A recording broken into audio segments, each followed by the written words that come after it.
नमस्कार, आप देख रहे हैं छिंदवाड़ा की बात। शाहिद अंसारी हुए पुरस्कृत। कोरोना के चलते नहीं जा सके राष्ट्रपति भवन। संभागीय कमिश्नर महेश चंद्र चौधरी ने किया सम्मान।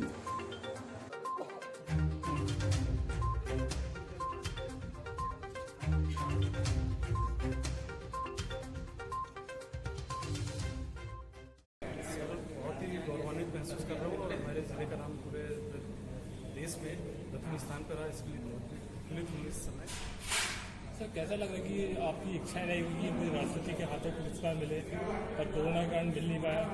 नहीं, मैं देखा था कि राष्ट्रीय स्तरीय खेल में जो हमारे खिलाड़ी बहुत दूर दूर तक विश्व में नाम किए हैं, उनको जब ऑनलाइन पुरस्कार मिला है तो मुझे भी अच्छा लगा कि जब उनको मिल सकता तो हमें भी इस प्रकार से अच्छा लगा। हमारी डिस्ट्रिक्ट की रोड हैं, हमारी प्रधानमंत्री सड़क हैं, आरईएस की सड़क हैं, आरआरडीए की सड़क हैं, इन तमाम सड़कों के जो अधिकारी हैं उनको यहाँ बुलाया था, समीक्षा की है। उनके रीस्टोरेशन का जो काम है वो तेजी के साथ में शुरू किया जाएगा और इसमें कहीं भी कोई बजट की समस्या नहीं आएगी। दूसरा इशू ये है कि जो मकानों को क्षति पहुंची है, पशुओं को क्षति पहुंची है, जनहानि हुई है, इन सभी को आरबीसी के अंतर्गत जो राहत राशियां हैं वो समय पर उपलब्ध करवाई जाएंगी। आकलन पूरी पारदर्शिता के साथ में हो, खेत पर जाकर के पटवारी आकलन करे और उसमें कोई किसी प्रकार की कोई गड़बड़ी ना हो, इसके लिए पूरी सावधानी बरतने के लिए निर्देश दिए हैं।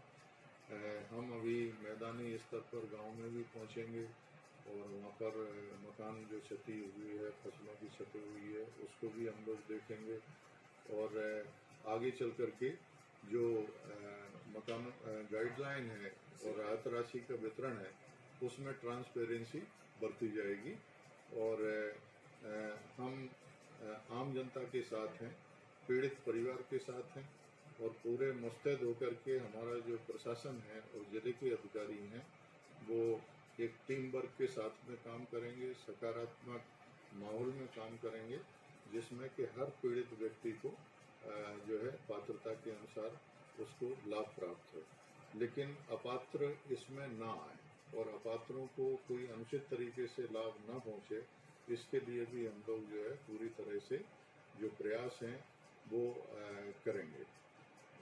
जो हमारी आगे रणनीति है उसमें वर्तमान में जो फसल लगी हुई है उन फसलों की स्थिति मजबूत बने, येलो मोजेक आगे ज़्यादा न फैले, इसके लिए प्रयास किया जाएगा और हमारे कृषि वैज्ञानिक सलाह देंगे और किसानों को जो है पूरा संवर्धन है वो यहाँ पर मिलेगा। प्रगतिशील जिला छिंदवाड़ा हमेशा से रहा है और इस प्रगतिशीलता में जो बाढ़ और राहत है वो बाधा के रूप में न आए, इसके लिए प्रशासन पूरी तरह से मुस्तैद है। राज्य सरकार के स्पष्ट रूप से दिशा निर्देश हैं और माननीय मुख्यमंत्री जी ने पूरी तरह से निर्देश जारी किए हैं कि किसी भी क्षेत्र में छोटी से छोटी यदि नुकसानी हुई है तो उसकी भी जो राहत है, भरपाई है, वो राज्य शासन के द्वारा की जाएगी और उन्हीं निर्देशों के अनुसार जो कार्रवाइयाँ हैं वो मैदानी स्तर पर चालू हैं। जो कैंप लगे हैं या कैंप लगाए गए थे तो उन सबकी रिव्यू भी हमने बहुत गहनता के साथ में यहाँ पर की है। हमने ये भी ध्यान रखा है कि चूंकि इस बार जो बरसात है वो 24 घंटे में 250 mm से अधिक हुई और यदि उस बरसात का रिपीटेशन हो जाता, माने अगले दिन भी यदि 250 mm पानी गिरता तो ज़्यादा विकराल स्थिति जिले में बन सकती थी। तो ऐसी दशा में हमारा जो इंफ्रास्ट्रक्चर है छिंदवाड़ा का वो अब आगे चल कर के जो बनेगा तो उसमें इस बात को ध्यान में रखा जाएगा कि बाढ़ का कोई असर न पड़े और जो पुलियाएँ हैं वो संकीर्ण ना रहें, पुलियाएँ जो आगे बने वो चौड़ी बने और जो ब्रिज डिवीजन के जैसे ब्रिज बह गया तो इस तरह की स्थितियाँ निर्मित ना हो। आगे जो बनेगा उसको बहुत गाइडलाइन के अनुसार, मापदंड के अनुसार और हम ध्यान रखेंगे कि अगले साल फिर से बाढ़ आ सकती है। और जब अगले साल बाढ़ आएगी तो हमारा जो एक भी मकान क्षतिग्रस्त नहीं होगा और एक भी हमारा ब्रिज नहीं गिरेगा, एक भी हमारा ब्रिज बहेगा नहीं, हम प्रभावित नहीं होंगे, हमारा गांव प्रभावित नहीं होगा। तो इस बात को ध्यान में रख करके और एक दीर्घकालिक जो प्लानिंग है उसके अंतर्गत काम होना है और उसी के अनुसार आगे जो है वो काम किए जाएंगे। सर, आपने मचागुड़ा जलाशय बनवाया है, हाँ, आपके हाथ का है, हाँ, उसका बैक वाटर सर देवरी और कलकोटी में आता है। वो रोड जो हेवलखेड़ी से चौरी जाता था वो बंद हो गया, उसकी तरफ आपका ध्यान भेजना। हाँ, नहीं, बिल्कुल बिल्कुल। देखिए क्या है कि बाढ़ से या बैक वाटर से जो भी जल भराव अधिक हुआ है और कोई आवागमन के मार्ग अवरुद्ध हो गए हैं तो उनके लिए वैकल्पिक क्या व्यवस्था बन सकती है, इसके लिए हम पूरी तरह से आगे के लिए कटिबद्ध रहेंगे और उसकी प्लानिंग करेंगे, उसका सर्वे कराएंगे, उसकी वैकल्प की खोजबीन करेंगे। सर, कोविड को लेकर आपको अभी हाल ही में हमने मेडिकल कॉलेज में जाकर के इसका कोविड का पूरा एक रिव्यू लिया है, समीक्षा की है और वर्तमान में जो संक्रमण है वो तेजी से फैल रहा है, एक चुनौती के रूप में है और सफलता हमारी छिंदवाड़ा की ये है कि एक तो लैब हमारे यहाँ स्थापित हो चुकी है, राज्य सरकार का भरपूर सहयोग रहा है इसमें और आज हम 500 से अधिक जो सैंपल हैं वो उसको परीक्षण छिंदवाड़ा में ही कर लेते हैं। पहले हमको जो है जबलपुर सैंपल भेजना पड़ रहे थे, वो बंद हो गए हैं। दूसरा, लगभग 300 जो बिस्तर हैं वो तैयार हो रहे हैं और जो high nozzle high flow oxygen की मशीनें हैं वो अवेलेबल कराई गई हैं, वो भी चालू हो गई हैं। अभी इनकी संख्या और बढ़ाई जाएगी। ऑक्सीजन फिटेड बेड की संख्या बढ़ गई है और आईसीयू की बेड की संख्या भी बढ़ी है। तो जो भरपूर इलाज है वो छिंदवाड़ा को मिलेगा। अब छिंदवाड़ा न केवल अपने मरीजों को इलाज करेंगे बल्कि हमारे यहाँ बैतूल से चल करके मरीज आएंगे, सिवनी से चल करके आएंगे, बालाघाट से चल करके आएंगे, इवन महाराष्ट्र के भी जो मरीज हैं वो हमारे यहाँ छिंदवाड़ा में इलाज कराने के लिए आएंगे। उस लेवल तक की जो सुविधाएं हैं वो राज्य सरकार यहाँ पर बढ़ा रही है और इस पर लगातार काम चल रहा है, लगातार मॉनिटरिंग चल रही है।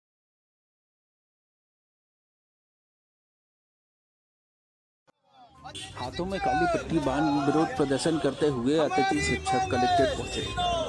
उन्होंने कलेक्ट्रेट पहुंचकर नियमितीकरण की मांग उठाई।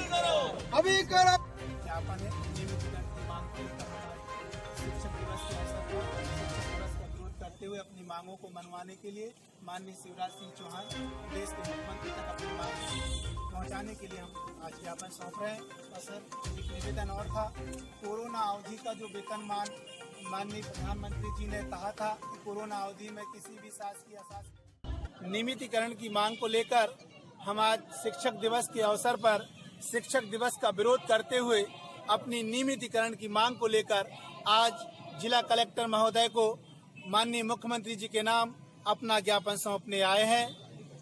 और हम शिक्षक दिवस का विरोध काली पट्टी बांधकर कर रहे हैं क्योंकि हम विगत 13 वर्षों से अपनी सेवाएं शासकीय स्कूलों में दे रहे हैं, लगातार नियमितीकरण की मांग करते आ रहे हैं, लेकिन आज तक मध्य प्रदेश की किसी भी सरकार ने हमारी नियमितीकरण की मांग को पूरा नहीं किया है।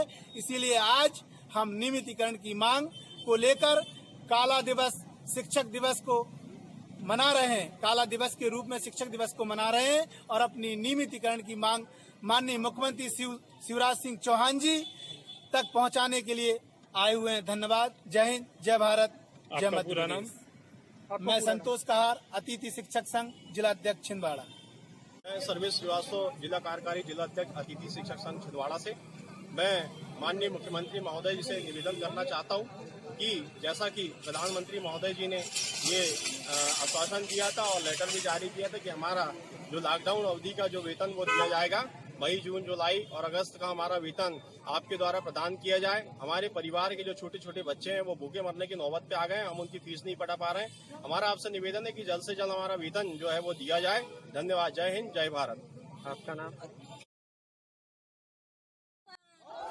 आज एक्सिस बैंक के सामने उस समय हड़कंप मच गया जब महिला कर्मी के साथ छेड़छाड़ का आरोप बैंक मैनेजर के ऊपर लगा। बैंक मैनेजर के ऊपर साथ में कार्य करने वाली महिला के ऊपर छेड़छाड़ का आरोप लगा, जिसकी शिकायत महिला के द्वारा पूर्व में भी की गई थी, पर कार्रवाई न होने से बैंक मैनेजर के हौसले बुलंद हुए और उन्होंने उस महिला कर्मी को बैंक की नौकरी से ही निकाल दिया।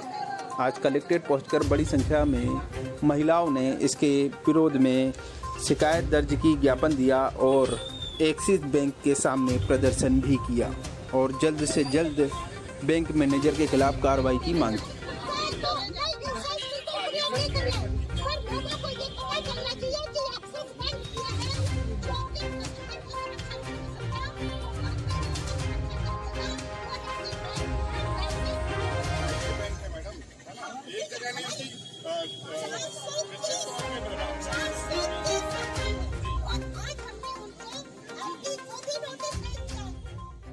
देश में सेक्सुअल हरासमेंट को खत्म करने के लिए कानून बना है। उस कानून का पालन पूरे देश में नहीं हो रहा है। यहाँ एक्सिस बैंक है, एक्सिस बैंक का जो ब्रांच मैनेजर है अपनी असिस्टेंट मैनेजर के साथ 10 महीने से लगातार सेक्सुअल हरास कर रहा था उसको। चूंकि आंतरिक कमेटी नहीं बनी है तो उसने अपने हेड ऑफिस मुंबई में शिकायत की। वहाँ की कमेटी ने कोई जांच नहीं की और विशाल पाठक को निर्दोष घोषित कर दिया। विशाल पाठक के हौसले बुलंद हुए। 13 अगस्त को उसने अपनी जो सहयोगी थी उसको पकड़ा और पकड़ कर कहा तुझे मेरे से भी शारीरिक संबंध बनाने पड़ेंगे, मुझसे उच्च अधिकारियों से भी संबंध बनाने पड़ेंगे और अगर नहीं बनाए तो तुझे नौकरी से निकाल दिया जाएगा। विशाल पाठक ने उसे नौकरी से निकलवा दिया और जब वो थाने में रिपोर्ट निकली गई साथियों, आज तारीख तक उसके खिलाफ कोई एफआईआर दर्ज नहीं की गई है। और हम पुलिस ने, छिंदवाड़ा की पुलिस ने, छिंदवाड़ा की टीआई ने अपराध को मिटाने का सबूत किया है, अपराध किया है। उसी समय अगर उस महिला का मेडिकल हो जाता तो विशाल पाठक द्वारा जो उसके शरीर पर चोट पहुंचाई गई थी वह चोट साथियों पूरी तरह से दिखती। तो हम तो टीआई के खिलाफ भी कार्रवाई कर रहेंगे और विशाल पाठक के खिलाफ भी एफआईआर दर्ज करने की मांग है। और आपसे हमारा निवेदन है कि बहन की आवाज आप पूरे देश और दुनिया में पहुंचाएंगे, ऐसी मैं आशा करती हूँ। आपका पूरा नाम? मेरा नाम एडवोकेट आराधना भार्गव है। Thank you.